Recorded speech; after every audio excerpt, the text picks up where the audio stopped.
21শে জুলাই শহীদ দিবসের প্রস্তুতি Dhupguri town block Trinamool যুব কংগ্রেসের। বৃহস্পতিবার ধূপগুড়ি টাউন ব্লক যুব তৃণমূল কংগ্রেসের সহসভাপতি শুভ দে সরকারের উদ্যোগে শহরের বিভিন্ন জায়গায় দেওয়াল লিখন এবং ফ্লেক্স লাগানো হয়। এবারের 21শে জুলাইয়ের সমাবেশকে শ্রদ্ধা দিবস হিসেবে পালন করতে চলেছে তৃণমূল কংগ্রেস। সমাবেশে রেকর্ড সংখ্যক লোক সমাগমের ব্যাপারে নির্দেশ দেওয়া হয়েছে। সেই লক্ষ্যে এদিনের এই কর্মসূচি বলে জানা যায়। পঞ্চায়েত নির্বাচনে বিপুল জয়ের জন্য কর্মীদের বার্তা, অন্যদিকে সভা থেকে এই নেত্রী মমতা বন্দ্যোপাধ্যায়ের দিক নির্দেশিকা দেবেন বলেই মনে করা হচ্ছে। আজকে যে আপনাদের এখানে আমি দেওয়াল লিখন দেখলাম, এটা কিসের উদ্দেশ্যে এই দেওয়াল লিখন? আপনারা সকলেই জানেন যে আগামী 21শে জুলাই 2024 মমতা বন্দ্যোপাধ্যায় প্রতি বছরই যে আমাদের 21শে জুলাই 1993 সালে যে নো আইডেন্টিটি নো ভোট এই আন্দোলন নিয়ে মমতা বন্দ্যোপাধ্যায় সেদিন যখন পথে নেমেছিলেন, তখন বামফ্রন্ট সরকারের পুলিশ নির্বিচারে গুলি চালিয়ে আমাদের যুব সৈনিকদের হত্যা করেছিলেন।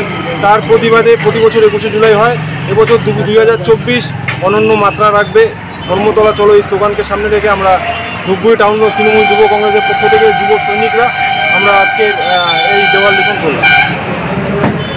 আপনার মনে হয় এখান থেকে কত লোক 21শে জুলাই ধর্মতলাতে যাবে? দেখুন, একটা তো সমস্যা রয়েছে, মূল সমস্যা রয়েছে সেন্ট্রাল গভর্নমেন্ট আমাদের কোনোবারই রেল ট্রেন, আমাদের যাতায়াতের জন্য যে স্পেশাল ট্রেন মমতা বন্দ্যোপাধ্যায় অভিষেক বন্দ্যোপাধ্যায় দাবি করেন, সেই ট্রেন কোনোবারই দিচ্ছেন না। বহু বছর ধরে এরকম পরিস্থিতি চলছে। সেই দিকে লক্ষ্য রেখে এবং তার মধ্যেও প্রচুর আমাদের সৈনিকরা ট্রেন এবং বাসে তারা টিকিট কেটেছেন ইতিমধ্যে, এবং আরও এখনও চলছে টিকিট কাটা। আগামী 17-18 তারিখ থেকে আমাদের এখানে যাতায়াত শুরু হবে, 16 তারিখেও অনেকে যাবে, 20 তারিখ পর্যন্ত আমাদের এই যাতায়াত চলতে থাকবে।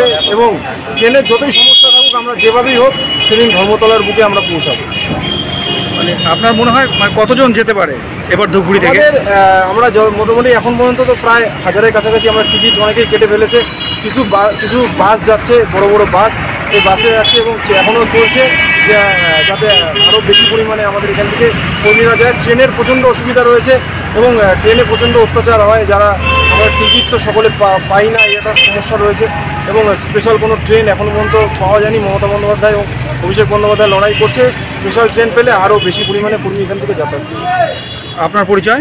আমি শুভ দে সরকার, ধূপগুড়ি টাউন ব্লক তৃণমূল যুব কংগ্রেসের সহসভাপতি। আচ্ছা।